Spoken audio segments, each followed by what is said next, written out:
Just ahead from Mount Prospect, 4 GOP candidates for governor gather at a candidates forum hosted by the Daily Herald. We hear why each candidate thinks he has the best chance to win the general election, what problems are facing the state, and what issues he would focus on as governor to fix Illinois' budget and make the state more friendly for business. Then in about 1 hour from now, we sit down with State Senator Michael Frerichs, who is running for state treasurer. We hear why Senator Frerichs wants the position and also get his take on budget and tax issues affecting Illinois' fiscal health. And finally, in about 1 hour and 20 minutes from now, our contributing correspondent Jeff Berkowitz sits down with Steve Edwards, the Deputy Director of Programming for the Institute of Politics at the University of Chicago. Mr. Edwards, a former Chicago radio host, discusses the role of the Institute, his memories of interviewing a young Barack Obama, and how best to interview politicians.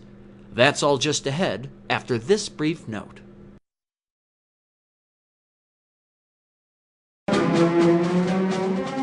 The Illinois Channel salutes our advisory council members, leaders in business, education, law, medicine, and other fields from across Illinois. Hi, I'm Delitso Solomoyo, President of the Illinois Association of Community Action Agencies. We are an organization of 36 member agencies located around Illinois which provide needed services to our fellow citizens. It may be helping provide services at a homeless shelter, or helping to provide affordable utilities to low-income people across Illinois through such programs as the Low-Income Home Energy Assistance Program, better known as LIHEAP, or working with rural communities and helping them maintain needed community infrastructure. These are just a few of the many services provided by Illinois' community action agencies. But to provide these services efficiently and effectively, we need solid information. That's why, in addition to heading the Illinois Association of Community Action Agencies, I am also proud to serve on the Illinois Channel's Advisory Council. I have watched the Illinois Channel for years. It provides serious coverage of the Illinois legislature, public policy discussions, and one-on-one interviews with leaders from across Illinois. It's the kind of solid, in-depth information all of us need to get beyond partisan politics and political spin and just hear directly what's happening, what's being proposed, and why. I know and you know that Illinois is filled with good people. But if we are to have good, effective public policies, we need to base those on good information. We get that from the Illinois Channel. That's why I watch it, and I hope you will too. The Illinois Channel, it works for all of us.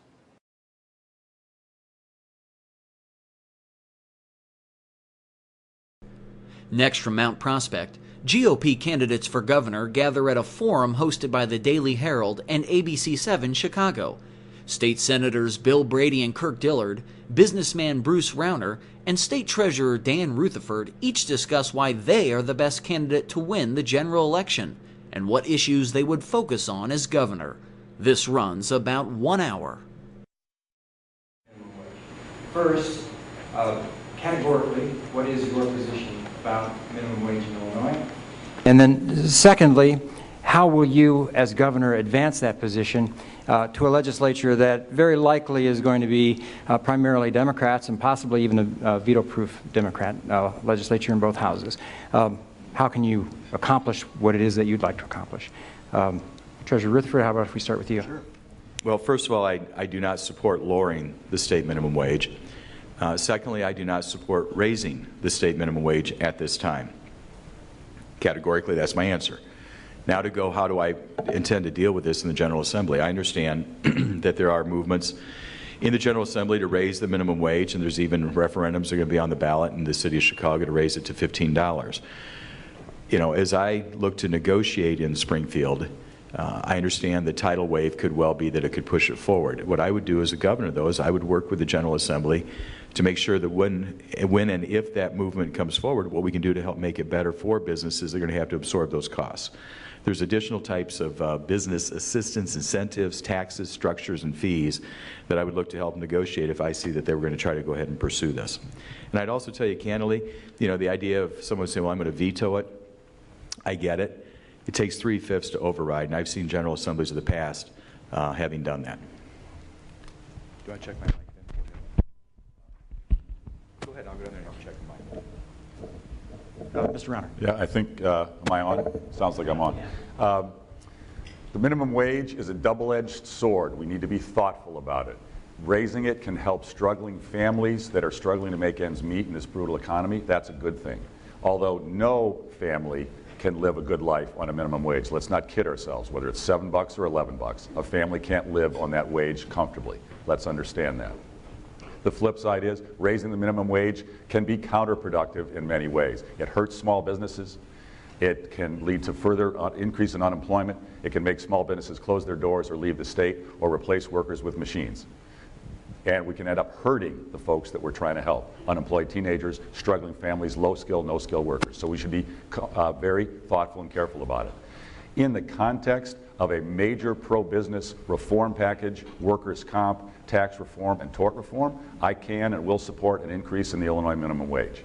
If we do not do that comprehensive set of reforms, I will oppose increasing the minimum wage. And how will you be able to advance that with the legislature? Working with the legislature will be one of my top priorities as governor. I'm a consensus builder. I'm a salesman. I'm a deal doer. I will move to Springfield, live in the mansion, work with the legislature every day they're in session to drive legislation. I will also aggressively put pro-business leaders and executives into the government as I appoint positions throughout the government, in the Labor Department, in the arbitration ranks, and we're going to get a pro-business government again. Senator Dillard. Thank you, Jim. We must have a minimum wage of some kind. I have voted when times were good for an increase in the minimum wage. I do not support an increase in the minimum wage at this time.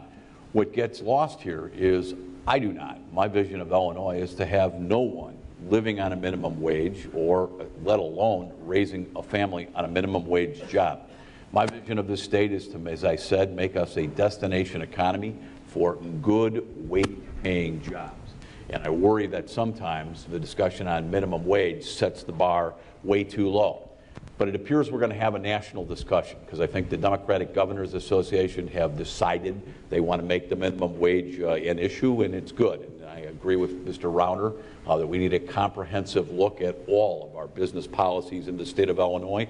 So if we're going to have a discussion on minimum wage, let's think about, so if you're a small business person, you don't get the minimum wage shoved on you all at once, whether or not we index the minimum wage to inflation, and maybe we need to look at whether there's an exemption for student workers.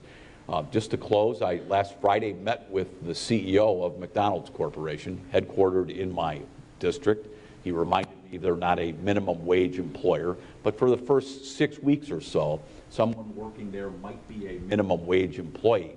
And the cost per store, just as so you'd understand, there's a cost that gets passed down, which means there will be fewer jobs available, is about $50,000 a restaurant for the minimum wage that Governor Quinn is proposing. So you got to have one.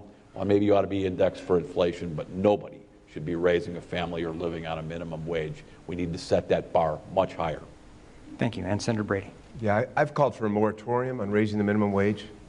Let the federal level catch up. Let's face it, those of us who are in business that meet a payroll understand that wage is a factor of what our costs are, but it's not the only factor anymore. You've got the fear of Obamacare, you've got the fear of unemployment insurance, workers' compensation. If you live in the real world, you understand you're struggling to keep people employed and food on their table. But I think what's more important here is that our governor be consistent. When you make statements about lowering the minimum wage, you scare the heck out of families.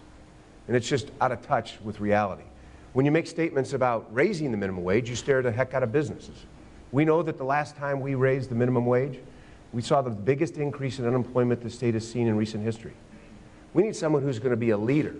When you're inconsistent on these issues and not firm, you give the business community even more reason not to reinvest in Illinois. So we need a governor who's going to be consistent on this issue, who's thoughtful about it, who understands both sides of it, and will lead on this issue. And I believe firmly that I can convince the legislature that they need to leave the minimum wage just where it's at if we want to grow jobs in Illinois. Gentlemen, let's talk pension reform.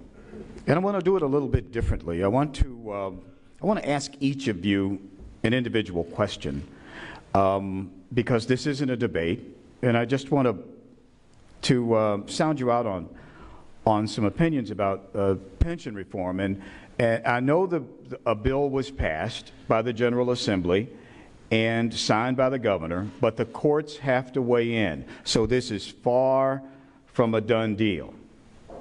I want to begin with Senator Dillard. You voted against Senate Bill 1, the pension reform bill. Your running mate, Jill Tracy, voted for it. Where does the Dillard-Tracy team stand on pension reform? Jill was part, along with Senator Brady, of the group that worked on pension reform. So I believe she will tell you she felt an obligation to go with the proposal that was out there. Kirk Dillard and Jill Tracy are not always going to agree, just like I don't agree with my wife, as she'll tell you on some issues. But the pension bill, as a rank and file member, I thought, number one, was drafted over Thanksgiving. It was shoved on our desk right after Thanksgiving, cynically the day after the filing period, to see who our opponents would be.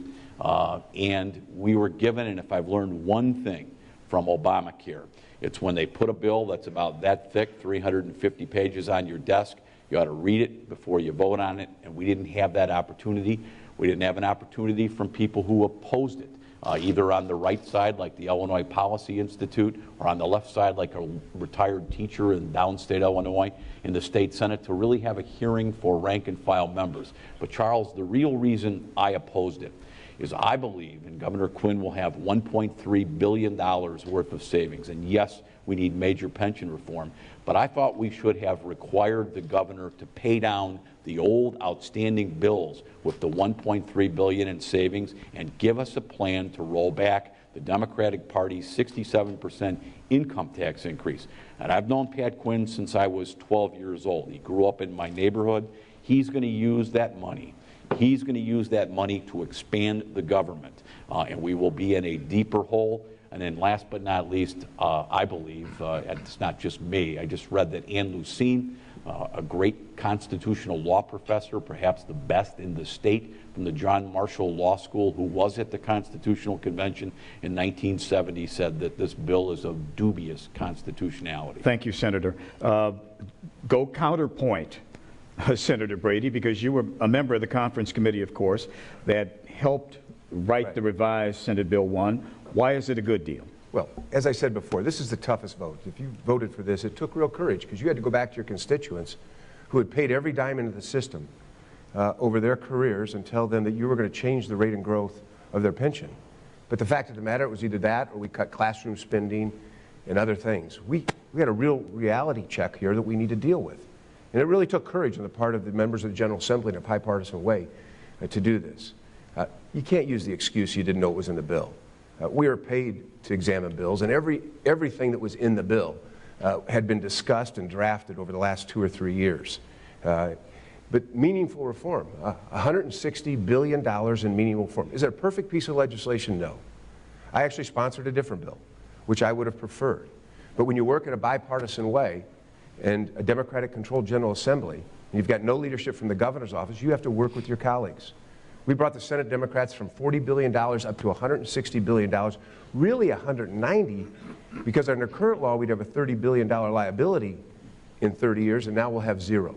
This will move government spending for pensions from over 25% to less than 20%. Some people say it's unconstitutional. In fact, all three of these had made comments that it's unconstitutional. I don't believe it is. But you know what? You can't save real money if you don't test it. And to say that you're against it without supporting something or passing something, I think is illegitimate. We needed someone who could step forward. This is a good bill. Perfect? No. But it's the right bill for the right time. And if we would have delayed this action, the Democrats would have had an absolute argument to make permanent the temporary tax increase. Thank you. Thank you, Senator Brady. Treasurer Rutherford, did this debate in the Senate make you long for your old job as a legislator? How would you have voted on this bill? You know, well, to answer your question directly, no, it did not have me long to return with my friends, though it would have been nice collegiality. And I understand the complications, and I respect the gentlemen and women that engaged in this, but over the Thanksgiving weekend, I actually did analyze what was publicly available to us. The document had not been released yet, and I had the chance to look at the various legal briefing memos that had come out. I do not believe this bill was constitutional. And a fair question then is, all right, Mr. Treasurer, if you were governor, what would you do? Number one, I would be the one negotiating the deal. If you recall what happened this process, Pat Quinn was nowhere near this thing. He abdicated that responsibility to the General Assembly and just sat back and waited to see what would come on his desk. You recall I told you in my introduction who I am? I negotiated contracts for a living. That's how I put myself through a successful career at the ServiceMaster Corporation. And one thing I learned about negotiating contracts, inclusive of this kind of a contract, is put it all on the table. Someone's going to say, well, would you have looked at the COLA? Put it on the table. Would you look at the retirement age? Put it on the table. You know, would you look at additional contributions? All of these things that if you answer one singularly at a forum like this today, it's going to be contingent upon another part of that contract. You put together comprehensive and then negotiate it out. And make sure that you read those two sentences in the Illinois Constitution. And that's where I think the problem for this bill will be. Run it through the courts. I'm not a litigious kind of guy, but we'll know here in the reasonable amount of time as to whether the Supremes will rule it constitutional or not. And finally, Mr. Rauner, the Senate Minority Leader, a Republican, said it was unconscionable that you lobbied against this bill behind the scenes. And I have heard you say that you're against any defined benefit style pension program or retirement program for state workers. Can you clarify where you are on this bill and whether or not you oppose all defined benefit retirement programs for state workers? Let's talk about the pension issue. It's a defining issue in our state's history. That pension bill was a Band-Aid on an open wound. Did not solve the problem, and it's going to give bipartisan cover to allowing the Democrats to leave the tax hike in place and push for a graduated income tax. It's wrong. And you can look to see where people came out on that bill by who takes money from the government union bosses. Let's be crystal clear. The Democrats have sold out to the government union bosses. Many of my fellow Republicans have sold out to the government union bosses. You can look it up. I'm the only one in this race who hasn't taken a nickel from them. This is a defining issue in our state, and it's a bipartisan problem. Even Franklin Roosevelt, the powerful Democrat, the most pro-union president in American history, was against government unions because he said they're organized against the public good, and he was right. And working families in Illinois are suffering because of the power of the government union bosses. We have to stand up on principle for this. The right answer, the constitutional answer, that doesn't need a constitutional amendment, is to freeze the current system. Don't take away historical benefits, but for future work, have people be in a defined contribution plan. 401ks. That style plan. Thank you. Okay, that leads naturally to the next question. I think almost everyone agrees that the pension agreement didn't solve Illinois' economic problems. And in fact, there was a report this week that showed that it may not even produce as much savings as was believed first. So we've already gone through, Governor Quinn has cut Medicaid substantially.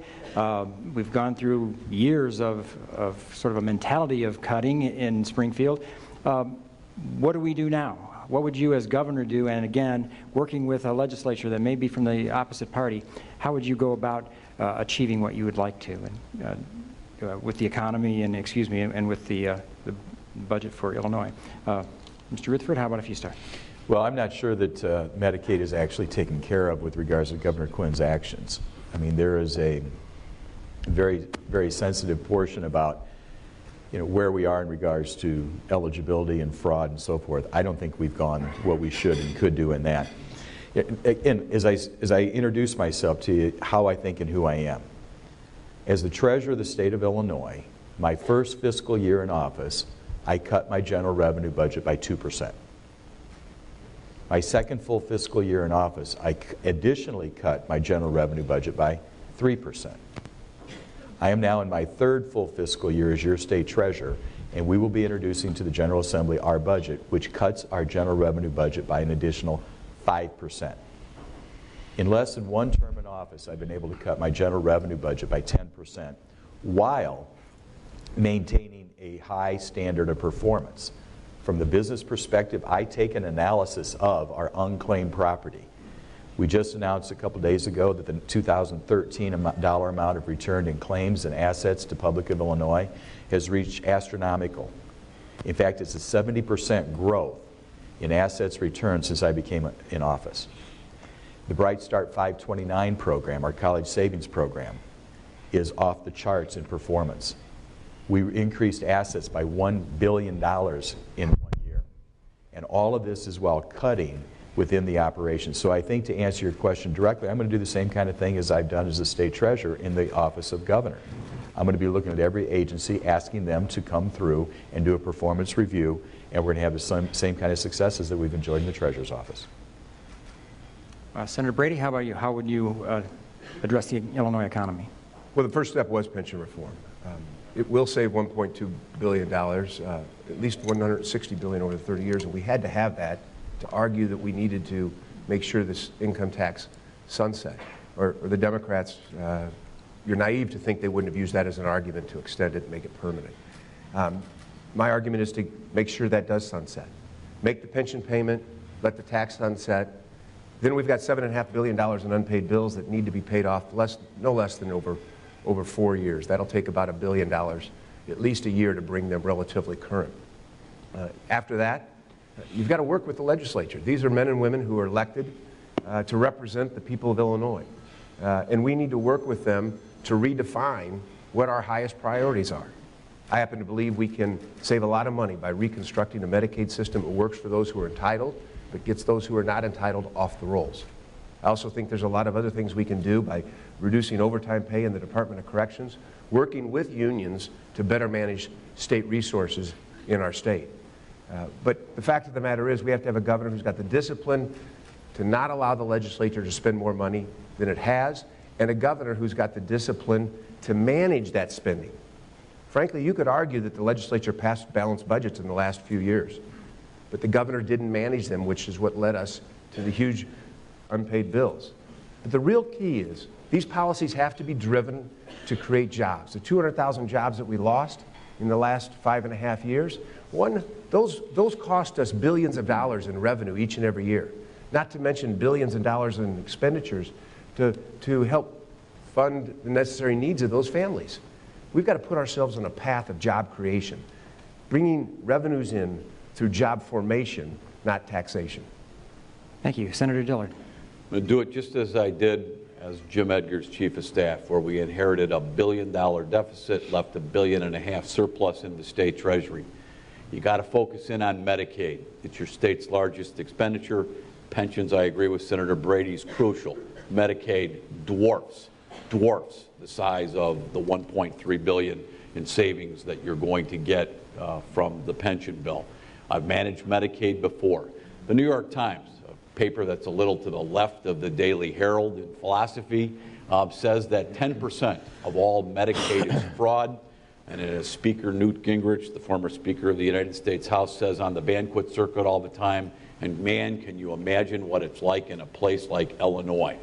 You've got to manage Medicaid. We must purge our rolls. Governor Quinn, Governor Blagojevich, add all these people to Medicaid.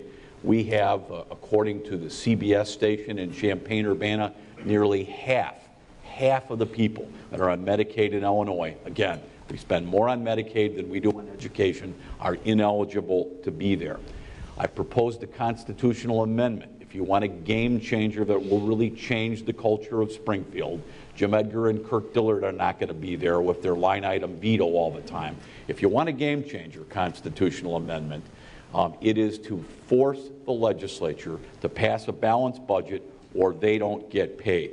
So I've been there before. You've got to grow your economy. That's the best way to put money in the state treasury, but you must manage the Medicaid program. And I've been there, and I've done it with the Democrat legislature. forced Mike Madigan to do things it's not in his DNA to do and make the General Assembly live within its means, and I've done it. Mr. Rauner. We need a comprehensive set of pro-business reforms in Illinois. That's workers' comp reform, that's tax reform, that's tort reform, that's labor regulation reform, that's environmental restriction reform, that's unemployment insurance reform. It's a list of about a dozen things we need to change. And there are three ways to get the change. One is by putting in fundamentally strong, competent leaders in the government, in the key positions, in the key departments, and staff people properly who are really pro-business and pro-growth. Number two is to use the power of the governorship through executive order. The governorship in Illinois is very powerful if you're willing to use it to do the right thing. Mitch Daniels, who in my opinion was the best governor in America for 8 years when he turned Indiana around, he used executive order to fundamentally transform his state, and he recruited business superstars from around Indiana to state capital and had them put in charge of the government and ran it like a business. I will do exactly that. The third way to do that changes is through legislation. I'll be in Springfield working with the legislature, grinding, working, selling, cajoling, building alliances. I get stuff done. I solve problems and figure it out. And we're gonna have an agenda, and we're gonna drive it hard. And I know how to negotiate and drive a hard bargain. I don't need a job. I'm not looking for a political career, and I know how to negotiate. And we've got a lot of negotiating leverage. The crowd down there, I've never seen anybody like me. It's going to be a lot of fun, and it's going to be very interesting, and we're going to drive big change. I'm a suburbanite with very strong downstate roots, married in a farming community in central Illinois, Western Illinois University, very active there still today. And my running mate, Jill Tracy, grew up in southern Illinois. I will run well in the city of Chicago, run well among African Americans and ethnic groups that our party needs to do better among. And I'm married to the ultimate suburban mom who drives a 5-year-old Chrysler minivan. I believe, Charles, I am, in terms of profile, the most electable Republican, but I'm tested and I'm prepared. With respect to Mr. Rauner, I think that the state has a history of not electing people who somehow appear out of touch. And I'm not putting down Mr. Rauner's incredible wealth, but there will be questions about how he uses his money, how he uses his influence, how he's made his money. Crane's Chicago Business yesterday, Charles, said that Mr. Rauner needs to ask and answer why he paid Stuart Levine, the mastermind of the Blagojevich corruption ring, $25,000 a month while Bruce hawked business from the Illinois teacher retirement system, of which Mr. Levine was a member. So, Charles, my comment was, you were at the press availability in response to him clouding his child. We're way past your time, Senator. But I will just tell you, it's the constant drip, drip, drip of questions that I think will wash away in a flood any chance that our party has if Bruce is the nominee of defeating Pat Quinn in the fall. Mr. Rauner, can you win, I mean, with that baggage? If it's going to be beat up Bruce time, can I go last? Well, that depends. And I didn't ask the question. Well, I didn't start. He didn't ask the question. I mean, but all right, you want me to go next? Or should, let him get a few shots and then let me respond? How about if I go last? Well, it's not a debate, but I mean, okay. I think can you win despite... Absolutely, we're going to win. I'm going to win this race. The reason I'm being attacked is I've got a message that's resonating with the voters, and we're winning the race. We've got 2,000 volunteers. We've got a great ground game. We've raising a ton of money. We've got volunteers, and we've got folks who believe in the message. We are going to win. And I've had Democrats come up to me. I've even had Democrats in the legislature come to me and say, Bruce, we need a leader in Springfield who will take the arrows, because we won't take the arrows. We need the job. We want a political career. You're tough. You're independent. You can't be bribed, bought, or intimidated or influenced. You can get stuff done. We need you in Springfield. And you know what? As I travel the state, and I love campaigning, it's a blast. I love campaigning. I've never done it before, but I've been a traveling salesman my whole life, and it's really fun. And we're going to win this race. We're going to be bombed every day. I'm a target-rich environment. I'll be bombed every day, and we're ready because we know everything they could possibly say, and there's no there there. There's no basis for legitimate attack. Well, Senator Brady, I mean, you've had a shot at Pat Quinn, and you didn't win, and you've said, you've been quoted saying that Mr. Rauner is trying to buy the race. Well, as the only candidate who's running a general election against Pat Quinn, I think I know a little something about it. Yeah, I lost by a couple thousand votes, but we won 98 counties in a state that's 40% Democrat, 30% Republican, while I was running against a populist demagogue in a honeymoon period. But we've learned about what you need to do to win. And one of the best advantages I have that these three gentlemen don't have is I've got a base of support of 1.8 million votes nearly who voted for me in the last election. These guys will be starting with fewer than 200,000 votes at best. And it's very hard to go from that level when you're running for governor. I've had $5 million in negative ads. And Bruce, to be candid with you, you don't know the difference between running quarterback for Joliet Catholic and Notre Dame. I mean, when you move, if you were fortunate enough to move from the primary to the general, it's the big leagues. And you're not going to be able to buy the airwaves. The Democrats will have money to counteract you. And the fact of the matter is, we are a state that is rooted in corruption. We're a state that has been challenged by pay-to-play politics. I applaud you, although I disagree with your effort on clouding your daughter into Peyton Prep. I applaud you for coming clean on it. But you have to come clean and transparent on this $25,000 a month contract with Stuart Levine, who voted to award you over $50 million in state teachers' pension contracts. I mean, you can't avoid it. You can't advertise your way out of it, Bruce.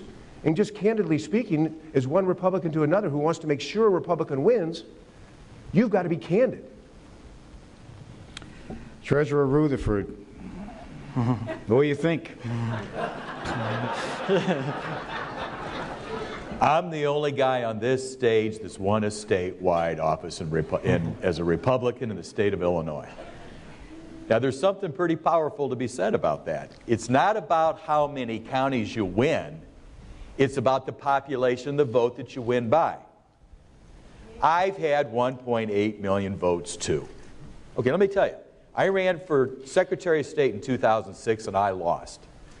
I ran against the highest vote-getting Democrat in the state of Illinois that won 102 counties. And when I ran for Secretary of State, he didn't win 102 counties. I won 22, and I was winning counties by over 75%. He did not get 1 million votes in Cook County. For the first time in the history, he'd run in statewide and in the county. In 2010, down ballot state treasurer, which Republicans don't win. In 40 years, only 3 Republicans had ever been elected comptroller or treasurer. Lolita Diedrichson, George Lindbergh, and Judy Bartopinka. I ran, I won. My opponent was an African-American, female, city of Chicago, Democrat, with an Irish last name. All right, think about how hard that is to win in the city of Chicago, and I'm a nice white guy, Republican from central Illinois. If you don't get 20% of the city of Chicago, you will not win a statewide race. Think about who I was running against. I got 22. Our Republican candidate for governor got 18. I won, he lost. There were 4 people on the ballot, a Democrat, a Republican, a Green, and a Libertarian. I got 50% of the vote. Down ballot, not supposed to win. Hey, you convinced me, but I think we got to move on. And I got 66,000 more votes as state treasurer, down ballot, with 83,000 people voting in the race than Pat Quinn got as governor. Thank you, I'm the only guy that's been able to win in Illinois. Thank you, Trey. Thank you. I did convince you? It's public, guys. Charles Thomas has endorsed Rutherford. I'm not sure I heard that. But we got a little bit of a late start, and we're running a little behind, but we want to take some questions from the audience. We've had some workers' compensation.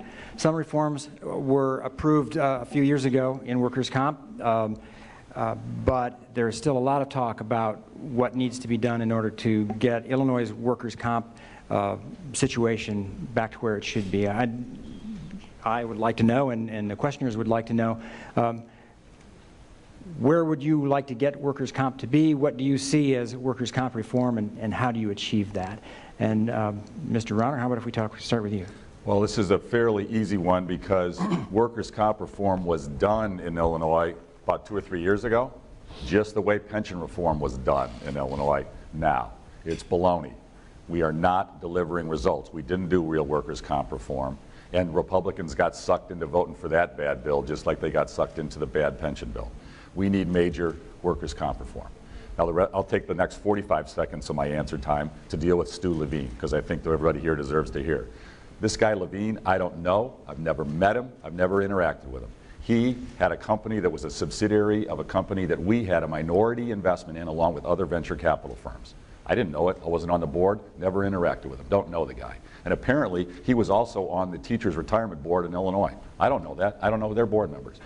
And to say that I somehow used him or bribed him to get teachers business, oh my goodness, it's pure baloney. We've worked for the teachers retirement system for 30 years in Illinois. And while the Illinois pensions were generating 7%, we did more than double that. We get the business because we produce results. Simple. End of story. Senator Dillard, how do you see workers' comp reform? What should be done, and how would you make it happen? When our workers' comp costs are 3 to 7 times higher than the other surrounding Midwestern states, we have a problem. You've got to go at something called causation or apportionment, and we need that kind of standard in Illinois. And I'm like Senator Brady and Treasurer Rutherford. I am a citizen legislator. What pays my mortgage is I happen to be a tort defense lawyer and have represented manufacturers for 27 or 28 years with the same law firm. My firm happens to be one of Texas's major law firms, so I do a lot of work around and see manufacturing in a variety of different capacities. Talk to Governor Perry in Texas and know a little bit about this. But Illinois' workers' compensation costs just completely, especially from a manufacturing perspective, make us uncompetitive with the rest of the Midwest. And what does causation mean in a nutshell? If you are injured on the job, you got to prove that your injury didn't come from a softball game over the weekend. It came from actually repetitive or a trauma in the workplace. And if we were to do that standard, that would be a great start. But we clearly must reduce the cost of workers' compensation in Illinois, or we will not be competitive at all with the other states around us. Senator Brady? Yeah. To Mr. Honor's claim that this is like pension, again, I'll say pension reform is meaningful and real, but workers' compensation reform was meaningful and real. Was it perfect? No. But he ought to look at who supported the bill. Every chamber of commerce, every business organization, everybody who makes a workers' compensation premium payment, like I do, supported the legislation. Do we need to do more? Absolutely. But you don't turn the backs on the people who are providing jobs in Illinois just because your ego gets in the way of the bill that's in front of us. It was meaningful reform. We need to do more. Senator Dillard alluded to the fact. It needs to be causation. And as governor, I'll make sure that happens. We also need to redefine the way we deal with health care. You think about it, we pay for health care at the automobile level, we pay for it at the normal health care level, and at the workers' compensation level. As a person who sits on a hospital board, I know what we charge. It's wrong.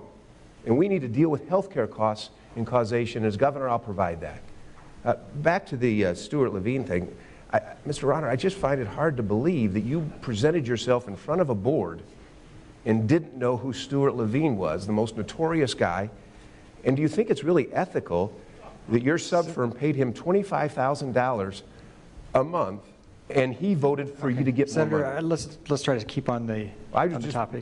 Mr. Ronner went to the issue, so I thought I could. Okay. Mr. Rutherford, workers' comp. Workers' comp. May have just witnessed part of it up here.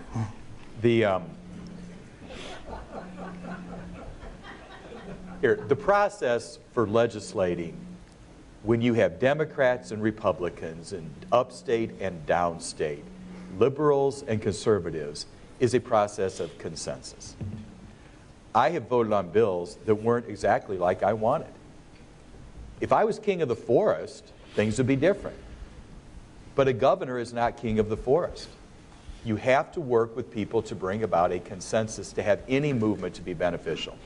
Now, as your governor, I will be working to have, and I concur with my Senate colleagues, the causation portion. I'm going to work to that. but we've tried it before and we couldn't get it through. We're going to keep working at it. And I'm going to have a relationship, not a hammer and shake relationship, with the members of the General Assembly. A part of what I have the ability to do, though, as your governor on this very important question, is I will be appointing the chairman of the Workers' Compensation Review Board. I will be appointing the commissioners. I will be appointing the arbitrators. So think about a gentleman like myself, a businessman who I introduced myself at the beginning of your program. The kind of people I will be appointing must follow the law and they must follow the rules. But they will be people that will be looking at it with the vision of where we need to help move Illinois forward. Thank you. Charles. You know, this is from the great minds think alike category from our audience, because this is a question that we talked about asking during the time we had, and that is, what can you, as governor of Illinois, do to keep big businesses with many employees from holding the state hostage with threats to leave if concessions or incentives aren't given? I want to start with Senator Brady. First thing you've got to do is move from being on the defensive to getting on the offensive. You know, I know it in business. When you lose a client, it's tough to get them back. So you can't be losing clients. The biggest problem we have is we have the highest corporate tax rate in the country. We have the highest personal individual income tax rate. That's why our focus has got to be to make sure that we let that tax rate fall off and we put a plan together to eliminate the personal income tax. As I said earlier, Texas and Florida, two of the top 5 states in the nation in terms of the forecast for job creation and growth, have no personal income tax. We got to get out of the dark ages. We've got to stop just muddling in the mud, and we've got to realize that the economy's changing. If we want to keep the young, vibrant workforce here in the Chicago metropolitan area and the rest of the state of Illinois, we've got to right our ship and move us to the forefront of policies. That's what I'll do as governor. And then when we get that done, I'm going to market the hell out of this state. We have more to offer than any other state in the nation, rooted in our agricultural base, our infrastructure. You think now about a soil, what we have lying below the soil and energy resources. I think that could be the next generation of manufacturing because of low-cost energy. Thank you. Senator Dillard. I look forward to the day when no one has to be given an incentive to be here in the capital of the Midwest. This state, again, must improve its business climate. And I ask you, go look at my website, my 30 tips to a thriving economy, and my plan to make us a destination economy. I've dealt with these issues. I said in my opening statement I was the sponsor that brought Boeing here and sponsored the incentives that brought Boeing from Seattle to here. Navistar, a success story in my district in Lisle and Naperville, a good one where most of the jobs came from the state of Indiana. The grass is not always greener on the other side. But I do care about small businesses and have just attended in the last 10 days 3 small business conferences because I worry about the small businesses who don't have the clout to get those tax breaks that the big business guys who write the $250,000 or $500,000 checks to Bruce Rauner, they don't have that kind of clout that Boeing or ADM or these other guys do. And I worry about the small businesses day in and day out as well. But we need to have a comprehensive climate change. The state of Illinois needs to be open for business again, both small and large. And this is the capital of the Midwest, folks. And nobody should have to be paid to stay here or move here. Mr. Rauner. We've become the state of special deals. We've become the state of corporate welfare. And we've got to end that. We need a level playing field that's attractive for all businesses. Low-level taxes, attractive workers' comp, attractive labor regulations, attractive fundamental reduced cost and burden on business, and level for all businesses. We have to stop getting caught up on what our corporate income tax rate is because it's high, but you got to look at the corporations who pay no income tax. We're fooled by sound bites. We've got to go deep on our entire tax system and our tax code and compare ourselves to the well-run states and find out where we're competitive and where we're not and move to be competitive with comprehensive reform. I will push pro-business reforms at the state level, and then I will get on my horse and I'll travel the nation and I'll travel the world recruiting companies to Illinois. Once I change the environment here, I'm going to live on the road. I'm a salesman, I'm a business recruiter, and I'm a relocator. I've done it for 30 years. We can be very attractive for business once we change the environment, and then I'm going to go bring them here. And I'll tell you, to bring them here, I'm probably going to have to cut a few deals on some taxes or some special deals to get them here. That's what good governors do. They get that done. We shouldn't have to do that here for our companies as a corporate welfare deal because they're here. To bring people, we might have to do a little bit of that, and I will do it. I will go to battle to make our state the #1 location for companies to come and invest and grow and create jobs. Treasurer Rutherford. Thank you. 3 things. Number 1, I will be appointing the director of every single state agency, board, and commission in this state. And when I do that, they have to be the talented individuals with the expertise in energy and aging, and agriculture, and nuclear safety, whatever their agency may be, but they must sit before me in the governor's office on the 2nd floor of the Illinois State Capitol, look me in the eye before I sign their authorization paper. That they will do everything within their authority and power to create a job and retain a job, not be the bureaucratic barrier to a job. If you talk to our corporate world and our small businesses, where our own Illinois government is the barrier, is a big problem. Number 2, my lieutenant governor will be in charge, Steve Kim, a business lawyer, an immigrant to America. He will be in charge of the governor's office of job creation and retention, which will be the ombudsman office for companies, small businesses, when they have out and try to special legislate for themselves. We're about changing the EDGE tax credit for corporate benefits to their income and moving it to payroll. If it's good enough for them, it's good enough for all companies. I'm going to be a governor that's going to have a level playing field, that if we're going to change if we're going to change tax legislation, it needs to be applicable for a broad base, not just a select few. Thank you. We've got time for one more question from the audience, and after this question, then we'll have some time for closing statements. But this is a question that follows along with some of the same themes that we've been going after, and I will emphasize that there are exclamation points all over it, so I'm sure you're going to find that it's one that people care about.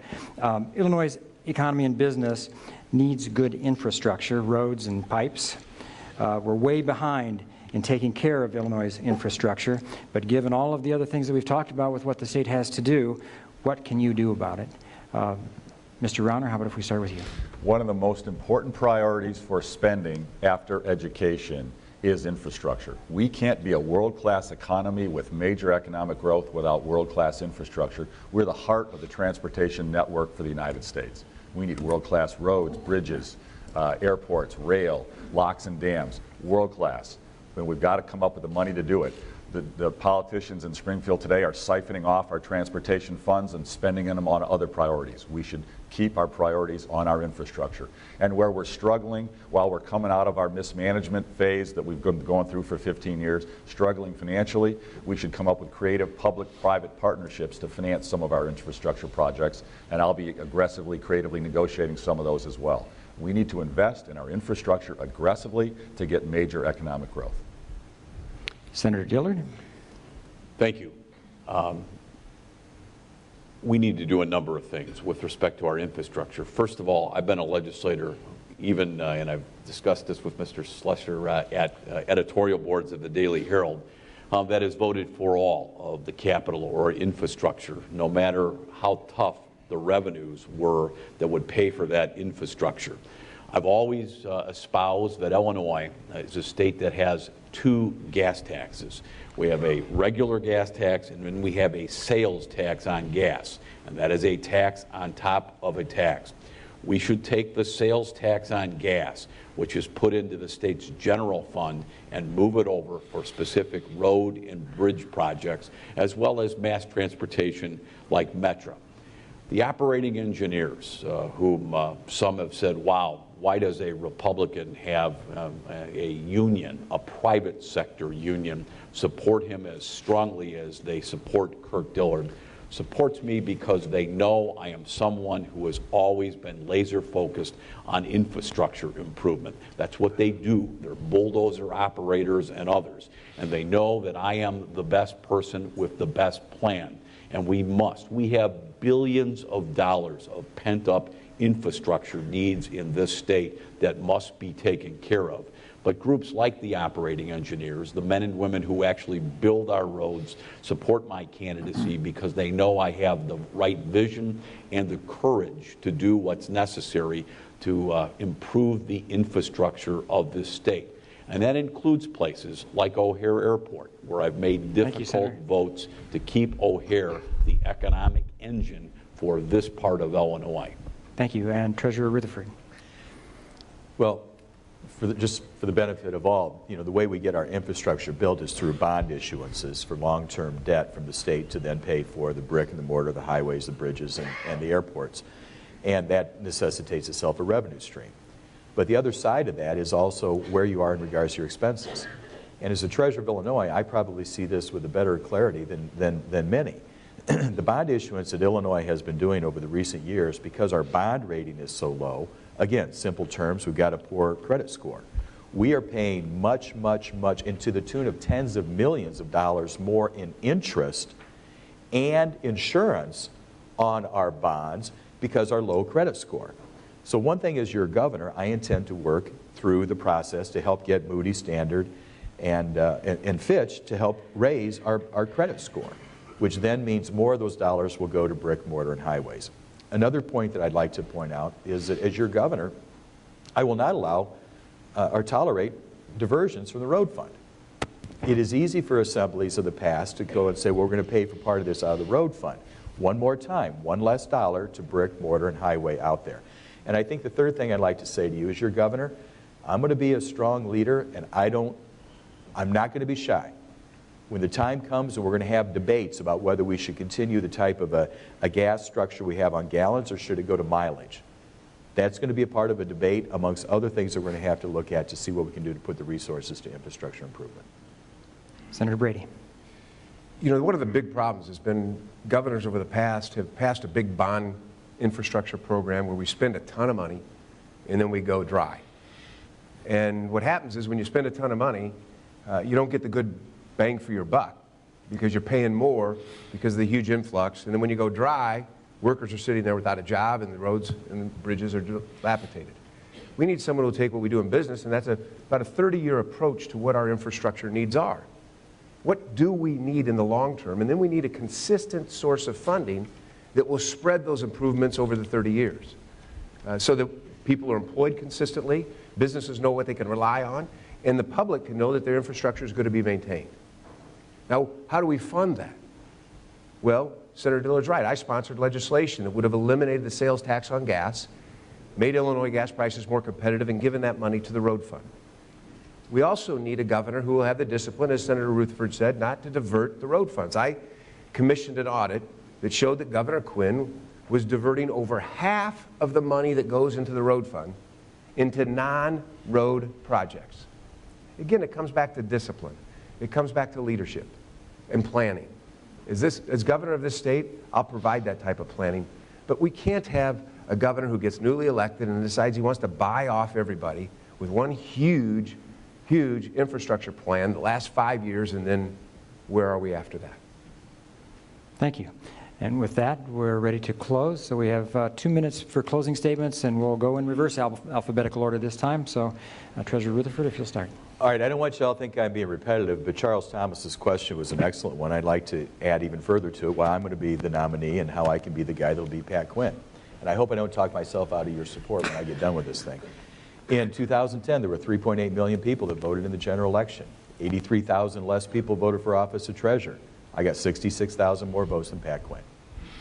You look at this as the city of Chicago and what we need to do there, the demographics, and to have been a Republican, a reasonable Republican, and I think that's an operative sentence we need to think about, a reasonable Republican to prepare to run in the general election. Having been to the city of Chicago and the gay and lesbian community and the Jewish community, the African American community, the Latino community, the Polish community, the Serbian community, having been one who's been able to draw votes out of the city of Chicago in a general election as is going to be essential to win. And with all respect to the suburban urban area, having been to 102 counties, and having been to 102 counties not for the first time just because I'm now running for governor. Bottom line is, I've done it before. I'm the one guy up here that's been able to win a statewide race as a Republican. If we want to change the governor's office, I need to be your nominee. And as my close, I don't see all of you over here, but I'm kind of looking you in the eye vicariously as I go around the room. I would appreciate, seriously, if you would consider voting for me to be the Republican nominee for governor. Thank you. Thank you. Mr. Rauner. I am very, very excited and honored to go to work for you all. We are going to win the primary. We're winning now, and we've got great momentum. Our message is resonating, and we are going to win the general too. We've got major Democrats coming to me and saying, Bruce, we need you. We need a turnaround. Quinn's a disaster. We need him gone. We're going to help you. African American leaders in Chicago are helping. Latino leaders in Chicago are helping. And in Rockford and in East St. Louis, we're working the entire state. I'm getting out there and shaking hands and working it hard. We're going to win both. Quinn's the worst governor in America. He's got the track record to prove it. And I'm going to make sure every voter knows it every week. And it's going to take a lot of money to beat Quinn. He's going to have government union boss money and trial lawyer money. I'm the one person who's a master at fundraising. I'm going to have the resources for us as Republicans to pound the stuffing out of Quinn in this general election. And we've got to do it, and we are going to win. Now, and this has been a little bit of beat up Brucey morning, and that's okay. I've worked hard not to attack my opponents. I do not attack my opponents. I attack Quinn. But the reason I want to be clear why I'm running. Illinois is full of conflict of interest. I am the only person in this race who hasn't taken government union money. It's a big deal. Kirk, you've taken hundreds and hundreds of thousands of dollars. Dan, you've taken a lot, more than $100,000 too. That is not correct, Bruce Rauner. It is, but we'll deal with that. No, Bruce Rauner, don't do that. That is not correct. I pulled my D2s. You have no right to put out false information on me. Okay, we'll deal with that another time. So, and in the states that have done true pension reform, the treasurer led the analysis, led the policy recommendations, led the negotiations. You've been AWOL. The reason I'm You know what, I'm not going to put up with this, Bruce. Gina Raimondo of Rhode Island has a different role as treasurer than the investment officer of Illinois. I don't mind you putting out facts out there, but you do not misrepresent and put false statements out here. Through this entire day today, Mr. Rauner, I have never once said your name in a negative nor attacked you. Do not put out false information about me, Mr. Rauner. Okay, we'll have time over the race to deal with that. And Bill, you've been running for governor for 9 years. You've lost twice. I helped you raise millions of dollars last time. You lost to the worst governor in America, and we've gotten a mess as a result. We have to stop losing, and we have to start acquiescing to the government union bosses. It's a conflict of interest. We're going to win, and good Democrats know it too, because the government union bosses are killing jobs, and they're shredding the social services safety net. Our message is going to be powerful. We're going to win. Senator Gillard. Thank you. I've told you I have my vision of Illinois, which is to make us a destination economy for people that create jobs. I have got the best running mate, a businesswoman in Jill Tracy. And Jill will have a couple of key roles in my administration. She's going to have a title called the Repealer. She's going to go throughout this state talking to small businesses, big businesses, and farmers to get rid of all of the superfluous regulations and over-regulations we have in government, and we are going to regulate at the speed of business, not at the speed of government in Illinois. We're going to have a comprehensive panel that's going to go through every tax, top to bottom. It will have Taxpayer Federation members on it. It will have people like Doug Whitley, the outgoing president of the Chamber of Commerce in Illinois, who was a member of Governor Edgar's cabinet, and it will have very few politicians. And we are overtaxed and we are overregulated. I have never voted for a general tax increase. No state has ever borrowed or taxed its way into prosperity. I have a best-in-class education program. It goes hand in glove with job creation. And last but not least, look at my career. I will not tolerate. I was the first sponsor of ethics changes in the state that passed in more than 25 years, the continued clout and the cadence of corruption in a state that I love dearly.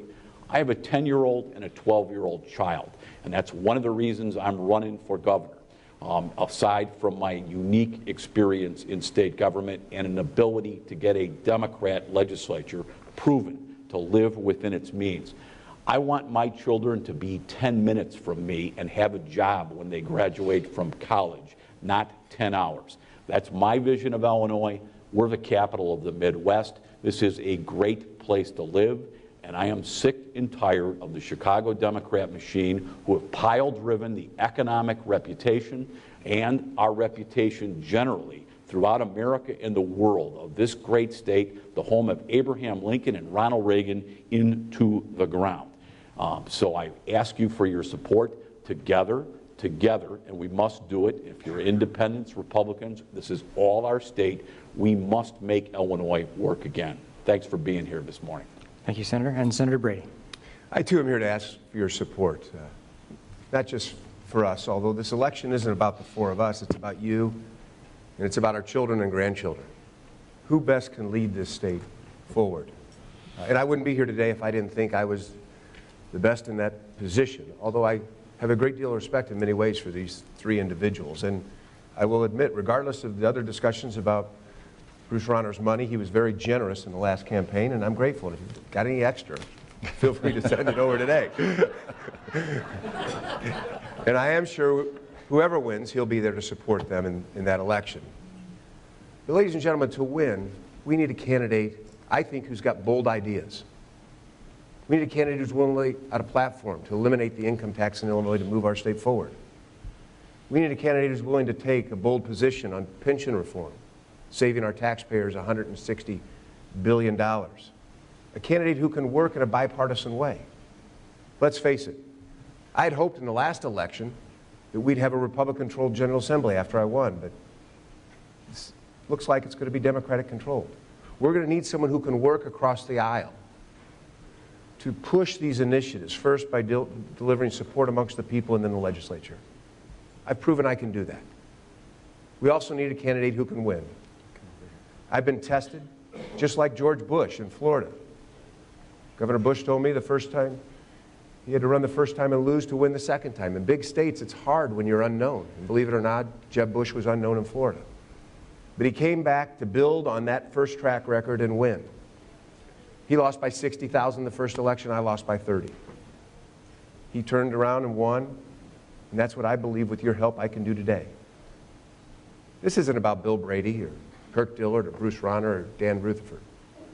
This is about you, and it's about the future of our state.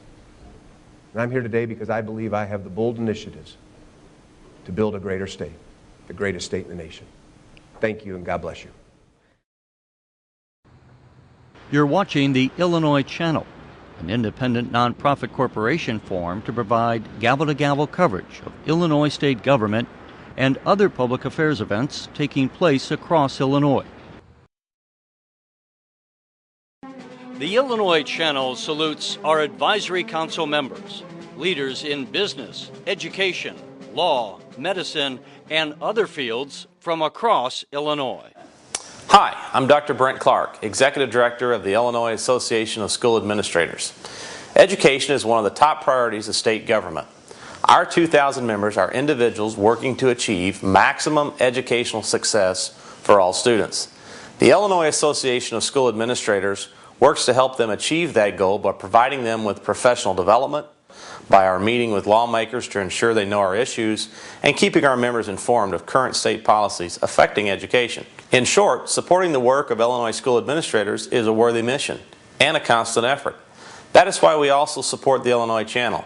In the same way the IASA works to keep our members informed of the issues they need to know, the Illinois Channel works to keep all of us connected to the issues that affect each of us, whether it concerns education, business, development, energy, agriculture, or medicine.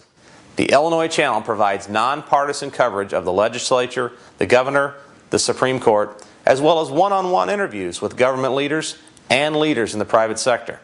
I'm Dr. Brent Clark of the Illinois Association of School Administrators, reminding you that staying informed on the issues affecting our state is not just a good idea. It's something we should all do as part of our civic responsibilities. That's why I watch the Illinois Channel, and I hope you do too. The Illinois Channel, it works for all of us.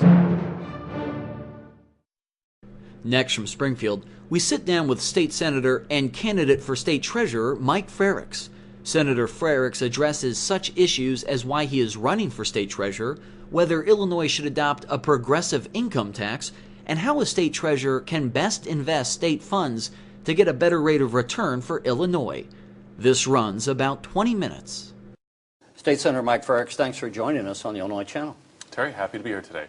You're running for state treasurer, and first of all, let's just ask you a simple question: why give up the Senate seat and try to run for state treasurer? Sure. There's nothing wrong with the Senate. I've enjoyed serving there for the last 7 years. I feel we've been able to accomplish some things, make a difference and impact in people's lives. People would come to me and encourage me to look at the treasurer's office, and I think it's because I had a background in government finance. Before being in the Senate, I was our Champaign County auditor and a certified public finance officer, and so they encouraged me to look at it. And the more I looked, I saw similar opportunities to help improve the lives of people in the state of Illinois, to help get our state back on the right track. And after much research looking into it, decided this was a place where I feel I can best serve our state. You know, obviously, anyone who's paid any attention to state government in Illinois knows that we've been in a prolonged fiscal crisis, part of our own doing, part of it being a reflection of the overall U.S. economy that had gone downhill. But on the other hand, as state treasurer, you know, for those who don't know, I mean, in essence, the primary job of state treasurer is to invest and make money on the monies that are sitting in the state checking account in typically short-term instruments. But what do you see as the opportunity through the job? What could you do, I mean, beyond investing the funds like every treasurer would do, that would have any kind of influence on, say, the direction of the state from a fiscal standpoint? Well, that's a good question. I have a lot of people ask me when I say I'm running for state treasurer, what job do you have? We have a state that's broke. What would you invest? And I remind them that we're not broke. Our general revenue fund has serious problems, a serious backlog of bills there. But the state has hundreds of state funds out there that have positive fund balances. We need to invest those funds. The state treasurer also has a seat on the Illinois State Board of Investment, which is in charge of managing 3 state pension funds. And as much as our pension funds have large unfunded liabilities, there are still billions of dollars in those funds that we have to invest to make sure that there's money ready for when people retire. And so I think things you can do is, a lot of these are short-term investments. There's not a lot of play out there. But I think what the treasurer can do is make sure we're getting a good return in our pension funds and make sure we're investing in things that also have ancillary benefits for the state of Illinois. I think we can do a better job of investing in our companies here in the state of Illinois and investing in our people, investing in our roads and infrastructure. I think if we do things like that, I tell them there's no magic bullet. The treasurer's office itself can't get Illinois going in the right direction. But I think you can be part of a team that helps lead us the right way. You're a Democrat right now. The governor's Democrat. There's going to be a run for governor. And so let's say whether it's a Democrat, if Governor Quinn is reelected, or if a Republican became the governor, to what extent should the state treasurer as a fiscal officer have a voice? And if you think that the direction of whatever administration would be in office, do you see the role of treasurer as being one who would speak out publicly and say, you know, I think you're doing something wrong along fiscal matters, or would you kind of keep more to your own department and let the governor's office run itself? The treasurer's office is limited in the amount of statutory responsibility they have in terms of setting a budget. Now, some people have talked and said that we need to make sure we pass balanced budgets. I think if you want to work on budgets, then the place to work on those is in the legislature. Now, that being said, the treasurer is a fiscal officer. And if you see that the state is going in the wrong direction, you ought to be able to use the bully pulpit of your financial office to talk about that. And so that's something I think I could do.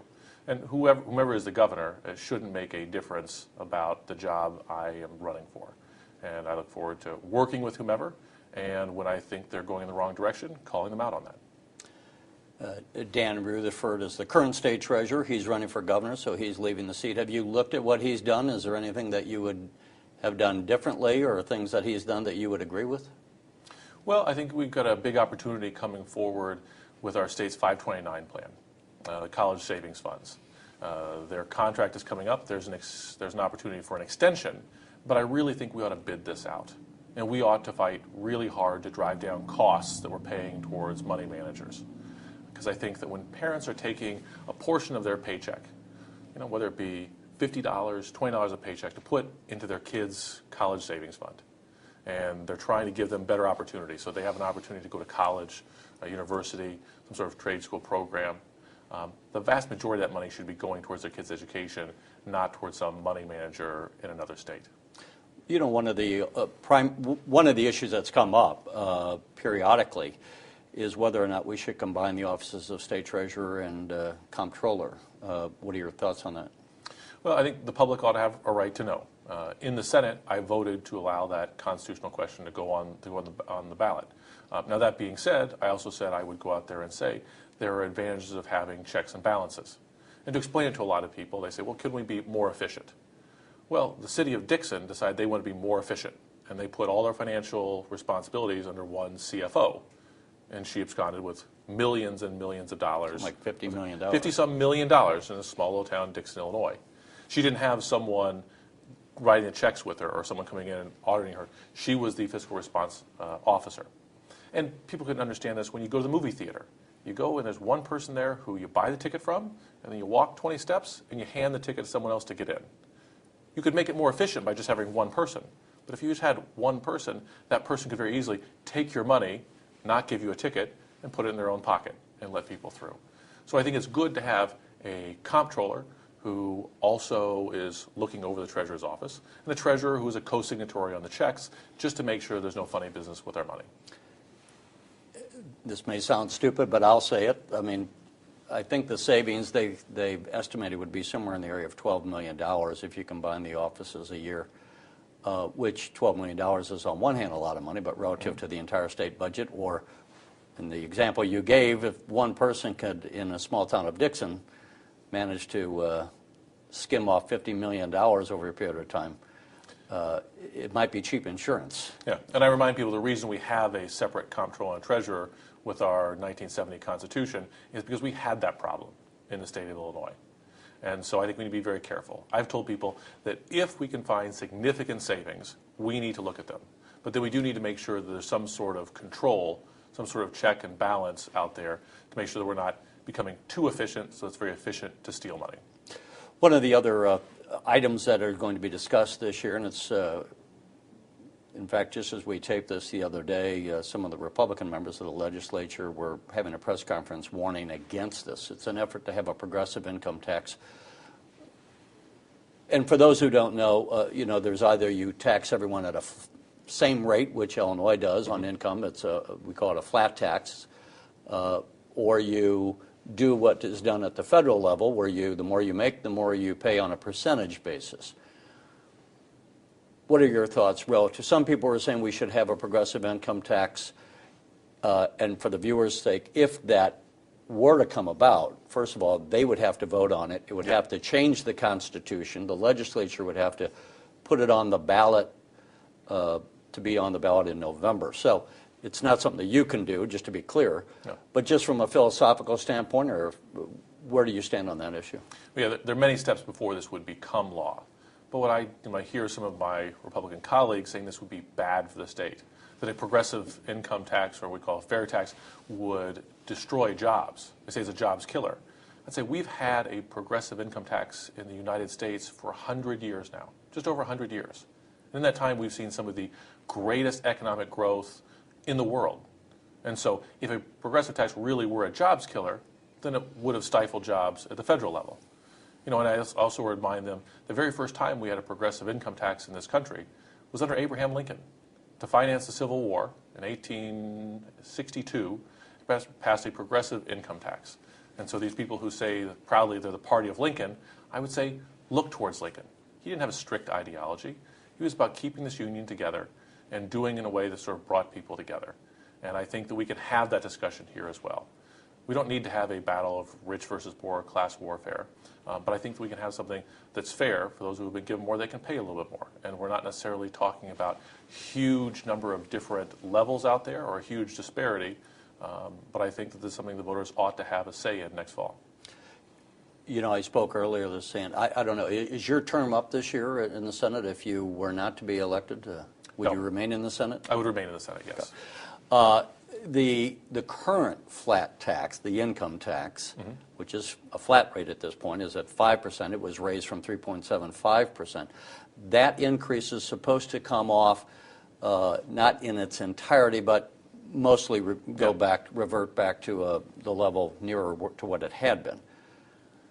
There's a lot of people think that that would be disastrous economically because it brought in approximately $7 billion. So first of all, just relative to that, if you are still a member of the legislature when that comes to a vote, do you know, what are your thoughts on keeping that, or should it revert back?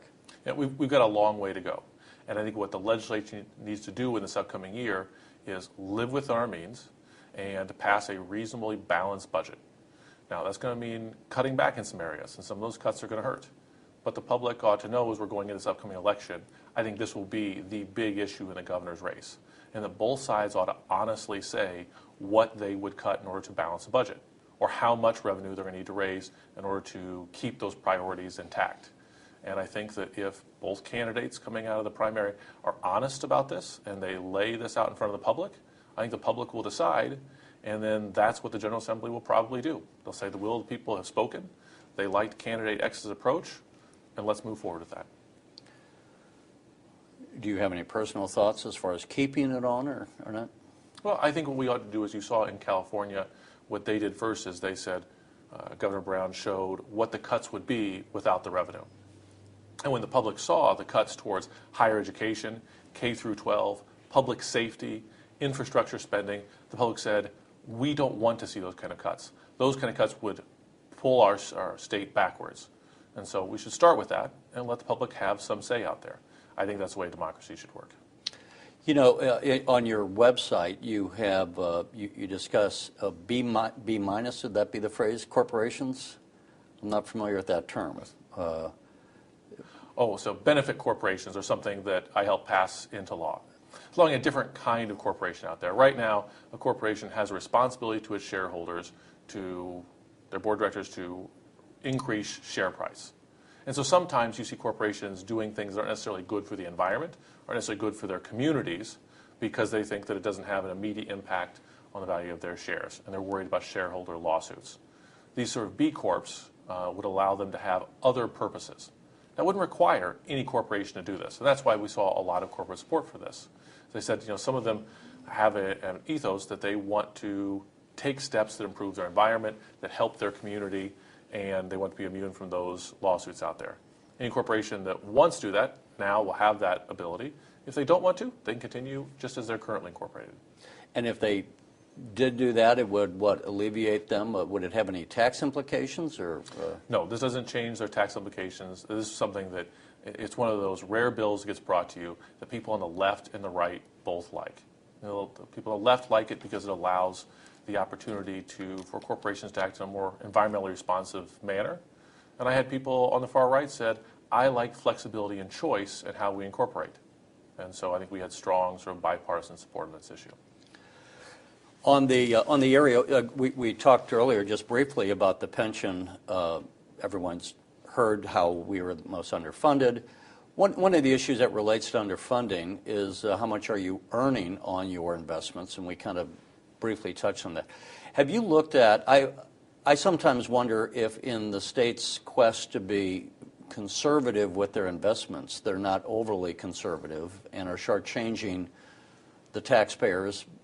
Not that you want to take wild, crazy risks, but sometimes, as an example, personally, I would say anyone who would tie up money right now in a CD at these incredibly low rates would be making a bad investment when there's higher rates at still reasonable risk.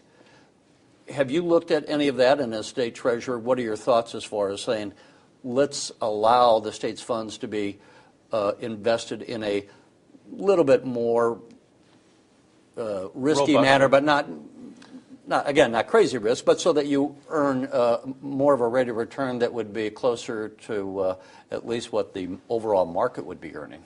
Yeah, you don't want to say we want to put things into risky funds. Right. No one wants to do that. No one wants to have a scandal like that in Ohio where their treasurer was allowed to invest in gold coins and memorabilia. That clearly would be a bad investment for the state of Illinois. Yeah, the other end of the spectrum, the most stable, risk-averse strategy is put all your cash in a safe and guard it, and it's never going to go away.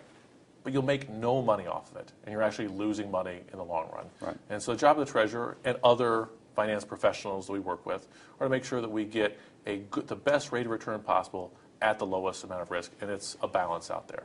I think we've seen that a few years ago, the General Assembly allowed the state to be investing funds in Illinois-based venture capital funds with the idea that they would invest in Illinois companies. So not only does the state get a return on investment in terms of money coming into state government, but we're also putting people to work out there.